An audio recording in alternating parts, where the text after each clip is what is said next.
Railway infrastructure. Honorable Speaker, sir, Indian Railways have prepared a National Rail Plan for India 2030. The plan is to create a future-ready railway system by 2030, bringing down the logistic costs for an industry is at the core of our strategy to enable Make in India.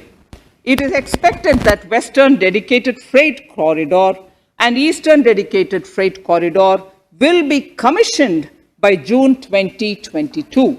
The following additional initiatives are also proposed. The Sonnagar Gomoh sections, 263 kilometers of Eastern Dedicated Freight Corridor will be taken up in PPP mode in this year itself. Gomoh-Dankuni section of 274.3 kilometers will be also taken up shortly in short succession.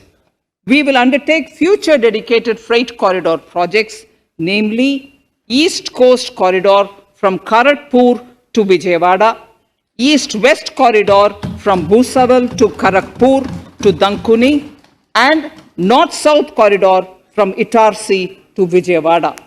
Detailed project reports will be undertaken in the first phase.